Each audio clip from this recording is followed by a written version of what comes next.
কেন আল্লাহ তাবারক ওয়া তাআলা আমি কোরআন থেকে একটি আয়াত তেলাওয়াত করেছি, রব্বানা গফিরলি ওয়া লিওয়ালিদাইয়া ওয়া লিল মুমিনিনা ইয়াওমা ইয়াকুমুল হিসাব। এক ছত্রের মানুষ, এক শ্রেণীর মানুষ এই জিনিসটাকে অস্বীকার করার জন্য বা তারা মানুষদের মধ্যে একটি নাস্তিকতার মতবাদকে ভরে দেওয়ার জন্য তারা কিন্তু একটা পরিশ্রম চালিয়েই যাচ্ছে। যদিও বলে মিলাদ করি না, কিন্তু মাইক বাজায় ওরা, ওটা মাইক বাজানো। আমরা বলি মিলাদ করা নবী মুস্তাফার শান গাওয়া, আর তারা বলে যে আমরা মাইক বাজিয়ে দিলাম। কি হলো? মুআজ্জাজ সামাইনি কিরাম, সেই বিষয়ের প্রতি আমি আলোকপাত করতে চাইছি বা আমি আপনাদেরকে নিয়ে যাইতে চাইছি। রব কুদরতে তাআলা এই জায়গায় ঘোষণা করছেন, রব্বানা গফিরলি ওয়া লিওয়ালিদাইয়া ওয়া লিল মুমিনিনা ইয়াওমা ইয়াকুমুল হিসাব। রব্বানা গফিরলি, হে আমার রব, আপনি আমাকে ক্ষমা করে দিন। ওয়া লিওয়ালিদাইয়া, আমার মা বাবাকে ক্ষমা করে দিন, তিনাদের গুনাহ খাতাগুলোকে মুছে দিন। এবং ওই সমস্ত মানুষ যারা ঈমান নিয়ে এসেছে কাল কিয়ামত পর্যন্ত তাদেরও গুনাহকে মুছে দিন। সুবহানাল্লাহ, তিনাদেরও গুনাহ খাতাগুলোকে maaf করে দিন। মুআজ্জাজ সামাইনে কিরাম, এই ইয়ামুল হিসাব, কিয়ামতের দিবস পর্যন্ত যত মানুষ আসবে সবারই গুনাহ maaf করে দেওয়ার জন্য এখানে দোয়া শেখানো হচ্ছে। আল্লাহ তাবারক ওয়া তাআলা কোরআনের মাধ্যম দিয়ে কোরআনকে জরিয়া বানায় মানুষকে শেখাচ্ছে। আর মানব জাতি কি একটা পশুর মতো ব্যবহার করে তারা এই কথা বলে যে এই জিনিসগুলো ধর্মের মধ্যে নয়, আপনি যেটা করবেন সেটা আপনার, আরেকজন যেটা করবে সেটা তার। মুআজ্জাজ সামাইনে কিরাম, এই জিনিসগুলোই হচ্ছে একটি অস্বীকারের জিনিস। মুআজ্জাজ সামাইন, আজকে আমি কিছু আয়াত ও কোরআনের অংশ আপনাদের সম্মুখে নিয়ে আসবো, যেগুলো আপনাদেরকে বুঝাতে সক্ষম হব, যেগুলোর মাধ্যম দিয়ে যে আপনারা জানেন এটি চিরাচরিতভাবে আহলুস সুন্নাত ওয়াল জামাতের আকীদা, আকাইদে আহলুস সুন্নাত ওয়াল জামাত, দিফায়ে আহলুস সুন্নাত ওয়াল জামাত। কি সে আকীদাগুলো? আল্লাহ রাসূল সাল্লাল্লাহু আলাইহি ওয়াসাল্লাম বলেছেন, ক্বালা রাসূলুল্লাহ সাল্লাল্লাহু তাআলা আলাইহি ওয়াসাল্লাম, যদি কোনো ব্যক্তি মৃত্যুবরণ করে আর তার জানাজায়ে নামাজের মধ্যে 100 জন ব্যক্তি যদি তার জানাজার নামাজে অংশগ্রহণ করে, আল্লাহ তাবারক ওয়া তাআলা বলে, আল্লাহ রাসূল হাদিসের মধ্যে বলে দিচ্ছেন, এবং তারা যদি তার জন্য শাফাআতের দোয়া করে, আল্লাহ তাবারক ওয়া তাআলা তার গুনাহ খাতাগুলোকে মাগফিরাত করে দেন। সুবহানাল্লাহ, সুবহানাল্লাহ।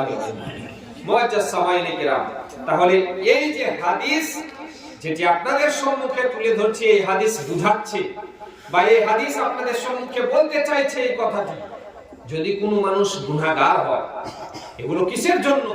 যে মানুষ এমন একটা জিনিস যারা ভুল করে, যারা গুনাহ করে, আর যদি সেই ব্যক্তি গুনাহগার হয়, তাহলে আল্লাহ তাবারক ওয়া তাআলা, রাসূল বলছেন, মা মিন মাইয়িতিন ইউসাল্লি আলাইহি, যদি কোনো ব্যক্তি মৃত্যু বরণ করে এবং মরে যায়, তার নামাজে জানাজার 100টি মানুষ উপস্থিত হয়, তাহলে আল্লাহ তাবারক ওয়া তাআলা বলেন তার গুনাহ খাতাগুলোকে maaf করে দেন। সুবহানাল্লাহ, মুআজ্জাজ সামাইনে কিরাম।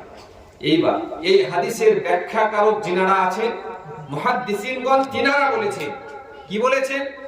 যে কারা হবে 100 জন ব্যক্তি, এরকম আম পাবলিক না, 100 জন আলিম ওলামা যদি উপস্থিত হয়, তাহলে আল্লাহ তাবারক ওয়া তাআলা তার গুনাহকে maaf করে দিয়ে তার দরজাতকেও বুলন্দ করে দেন। মুআজ্জাজ সামাইনে কিরাম, এটি তো হচ্ছে আমাদের আকীদা। আর এই আকীদাকে তো আজ হাজার হাজার বছর ধরে অন্তরের মধ্যে পোষণ করে আসছি। মুআজ্জাজ সামাইনে কিরাম, আল্লাহ রাসূল সাল্লাল্লাহু আলাইহি ওয়াসাল্লামের একটি হাদিস, হযরত সাদ বিন উবাদা রাদিয়াল্লাহু তাআলা আনহু, তিনি বলেন, আমি কোন এক জায়গার দিকে বের হয়েছিলাম, সেই জায়গায় যাচ্ছিলাম, কি করব আমি, কি করব? সাদ বিন উবাদা রাদিয়াল্লাহু তাআলা আনহু এই হাদিস বর্ণনা করছেন। মুআজ্জাজ সামাইনে কিরাম, তিনি বলেন, আমি কোন একটি জায়গায় বের হয়েছিলাম আল্লাহ রাসূল সাল্লাল্লাহু আলাইহি ওয়াসাল্লামের সঙ্গে। সেই জায়গায় যাওয়ার পরে আমি খবর পেলাম যে আমার আম্মি জান ইন্তেকাল করেছেন। তিনাকে বলা হলো যে তুমি কিছু তোমার ছেলের, তুমি কিছু মরার আগে কিছু সাদকা করো, কিছু ওসিয়ত করে দাও যে এটা যেন দান করে আমার ছেলে, এরকম কিছু ওসিয়ত করার জন্য বললেন। এই হাদিস শোনাচ্ছি সরাসরি। তিনি বললেন, মালি, আমার জন্য তো কিছু নেই, সমস্ত যা কিছু আছে সব তো আমার ছেলে। মুআজ্জাজ সামাইনে কেরাম তিনি কিছু সাদকা করেননি। হযরতে সাঈদ বিন উবাদা যখন সেই জায়গায় উপস্থিত হলেন, তখন মুআজ্জাজ সামাইনে কেরাম তিনি উপস্থিত হওয়ার পরে শুনতে পেলেন যে আমার মা কিছু সাদকা করতেন, কিন্তু তিনি কিছু সাদকা করেননি, বরং তার কিছু ছিল না, সব আমার নামে আছে। মুআজ্জাজ সামাইনে কেরাম তিনি জিজ্ঞাসা করলেন, ইয়া রাসূলুল্লাহ আয়ানফাউহা, আমি যদি কিছু হালি আতাসাদ্দাকু আয়ানফাউহা, আমি যদি কিছু সাদকা করি তাহলে আমার মার কাছে কি কোনো উপকার হবে? সুবহানাল্লাহ। মুআজ্জাজ সামাইনে কেরাম কওয়া রাসূলুল্লাহ সাল্লাল্লাহু আলাইহি ওয়াসাল্লাম নাম, রাসূলুল্লাহ সাল্লাল্লাহু আলাইহি ওয়াসাল্লাম বললেন, হ্যাঁ অবশ্যই, যদি তোমরা কোনো কিছু সাদকা করো কাউরির নামে তাহলে অবশ্যই সে নেকি পাবে। মুআজ্জাজ সামাইনে কেরাম হযরতে সাঈদ বিন উবাদা বললেন, এই যে কূপ, ইয়া রাসূলুল্লাহ সবচাইতে উত্তম কি জিনিস, এখন কি প্রয়োজন? রাসূলুল্লাহ বললেন পানি প্রয়োজন। হযরতে সাঈদ বিন বললেন, ইয়া রাসূলুল্লাহ হাযা শিকায়াতু লি উম্মি সাদ, এই যে কূপটি দেখছো এটা সাঈদ বিন উবাদা রাদিয়াল্লাহু তাআলা আনহুর মায়ের জন্য এটিকে করে দেওয়া হলো। সুবহানাল্লাহি ওয়া বিহামদিহি। আল্লাহ রাসূল বললেন, যতদিন এখান থেকে মানুষরা পানি পান করবে, উপকার পাবে, ততদিন সাঈদের মায়ের কাছে নেকি পৌঁছতেই থাকবে। সুবহানাল্লাহ। কাজ করছেন আপনি, কর্ম হচ্ছে আপনার, কিন্তু আপনার মায়ের কবরে সব যাচ্ছে। মুআজ্জাজ সামাইনে কেরাম এটাই তো আমি বুঝাতে চাইছি, যে এই জায়গার আজকে আলাম চাচা শামসুল আলাম তিনি বেঁচে ছিলেন। মুআজ্জাজ সামাইনে কেরাম এখনো মাহফিল সাজানো হয়েছে, মাদ্রাসার তলাবায়ে ইসলামকে নিয়ে আসা হয়েছে, মসজিদের মুসল্লি ও গ্রামের মানুষরা এসেছেন এই জায়গায় শ্রবণ করছেন, মা ও বোনেরা উপস্থিত হয়েছে। মুআজ্জাজ সামাইনে কেরাম আপনি ফায়দা পাবেন, সওয়াব পাবেন, আপনি নেকি পাবেন, আপনি কথাগুলো শুনে আমল করার জন্য একটি রাস্তা পাবেন, কিন্তু খোদার কি কারিশমা দেখুন, খোদার কি হুকুম দেখুন, যে সব কিন্তু তার কবরের মধ্যে পৌঁছে যাবে।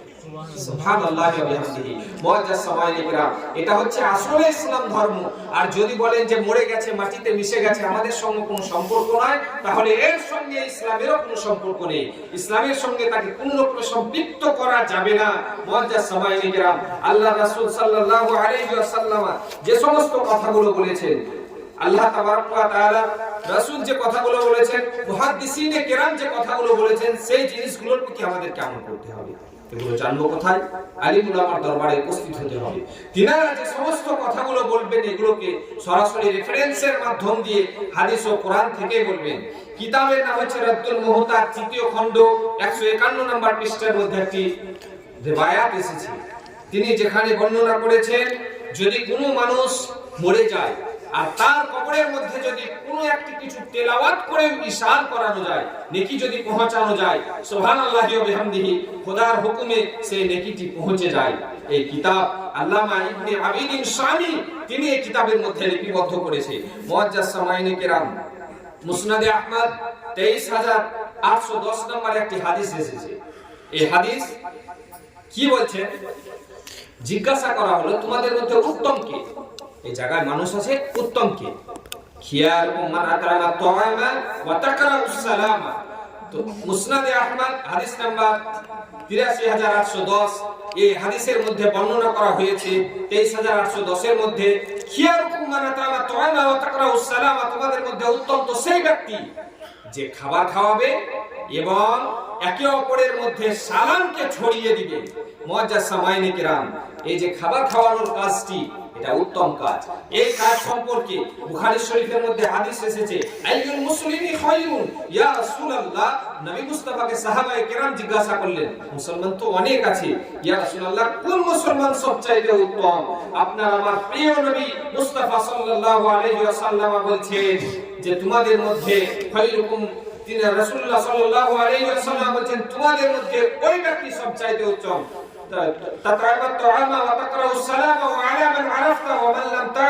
তোমাদের মধ্যে যে খাবার খাওয়াবে এবং সে তাকে চিনুক অথবা না চিনুক, তার সঙ্গে পরিচয় থাক অথবা না থাক, সে যেন তাকে সালাম জানায়। মুআজ্জাজ সামাইনে কেরাম মানে সালামটি যেন প্রচার ও প্রসারণ ঘটিয়ে দেয়, সেই ব্যক্তি হবে সমাজের মধ্যে, মুসলমানদের মধ্যে সবচাইতে উত্তম মুসলমান। আর মুআজ্জাজ সামাইনে কেরাম আর আমরা যে কাজটি করছি উত্তম মুসলমান হওয়ার জন্যই করছি। আজকে এই জায়গায় এসেছেন, অনেকের জন্য যাই কিছু হোক, দুটি খাবারের ব্যবস্থা হবে, কিছু শিরনির ব্যবস্থা হবে, এটা যে খাবেন এটার কিছু সওয়াব হবে, আর এই সওয়াবটিকে মৃত্যু ব্যক্তির কবরের মধ্যে পৌঁছিয়ে দেওয়া হবে। মুআজ্জাজ সামাইনে কেরাম যে সমস্ত কাজগুলো করা হয় এবং ইমাম ও মুহাদ্দিসিনগণ যে সমস্ত কাজের কথা বলেছেন। সুনান আবু দাউদ শরীফের মধ্যে একটি হাদিস শরীফ এসেছে, আন ইবনে আব্বাস আন্না রাজুলান ক্বালা ইয়া রাসূলুল্লাহ ইন্না উম্মাহু তুফিয়া আফা ইয়ানফাহু ইন তাসাদদাকতু আনহা ক্বালা রাসূলুল্লাহ সাল্লাল্লাহু আলাইহি ওয়াসাল্লাম নাম।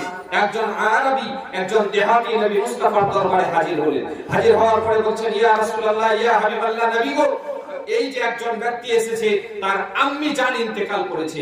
ইয়া রাসূলুল্লাহ, সে যদি নবী মুস্তাফা, ইয়া রাসূলুল্লাহ আপনি বলে দিন, আল্লাহর দরবারে যদি কিছু সাদকা করে দেয় তাহলে সেই সাদকার সওয়াব কি তার কবরের মধ্যে পৌঁছে যাবে, তার মা কি কিছু সওয়াব পাবে? নবী মুস্তাফা আমার বলতে আছেন, না, হ্যাঁ, হে সাহাবী রাসূল, হে আরবি, তুমি শুনে নাও, যদি কেউ সাদকা করে কোন ব্যক্তির জন্য সেই জিনিসটি পৌঁছে যাবে। মুআজ্জাজ সামাইনে কেরাম, তিনি বললেন যে আমি ইয়া রাসূলুল্লাহ, আমার মায়ের জন্য আমি এই জিনিসটিকে সাদকা করে দিলাম। সুবহানাল্লাহি ওয়া বিহামদিহি। চিন্তা করুন, এই হাদিস কোরআন যে জিনিসগুলোকে সাদকা করার কথা বলছে, যে জিনিসটিকে সাদকা পর্যন্ত নিয়ে যাওয়ার জন্য বলছে, এই জিনিসটি আসলে ঈমান, এবং আসলে ঈমানের মধ্যে একটি মুসলমানদের মধ্যে এই জিনিসগুলো হচ্ছে দান ও সাদকা। এটির আপনি সওয়াব কোন ব্যক্তির জন্য পৌঁছাতেই পাবেন এবং নিজেই সওয়াব পাবেন। মুআজ্জাজ সামাইনে কেরাম, আল্লাহর রাসূল সাল্লাল্লাহু আলাইহি ওয়াসাল্লাম সুনান আবু দাউদ শরীফের মধ্যে ৪র্থ নম্বর খণ্ডের মধ্যে একটি হাদিস এসেছে, হাদিস নাম্বার 3121। হাদিস নাম্বার 3121 এর মধ্যে একটি হাদিস এসেছে, আল্লাহর রাসূল সাল্লাল্লাহু আলাইহি ওয়াসাল্লাম বলেছেন, রাসূল সাল্লাল্লাহু আলাইহি ওয়াসাল্লাম বলেন, আন মাইকিল ইবনে ইয়াসির রাদিয়াল্লাহু তাআলা আনহু ক্বালা ক্বালা নবী সাল্লাল্লাহু আলাইহি ওয়াসাল্লাম ইকরাউ ইয়াসিন আলা মাউতাকুম। আল্লাহ রাসূল সাল্লাল্লাহু আলাইহি ওয়াসাল্লাম বলেন, ইকরাউ ইয়াসিন আলা মাউতাকুম। মুআজ্জাজ সামাইনে কেরাম, নারা লাগা, নারে তাকবীর, নারে তাকবীর, নারে রিসালাত, নারে রিসালাত, মাসলাকি আলা হযরত।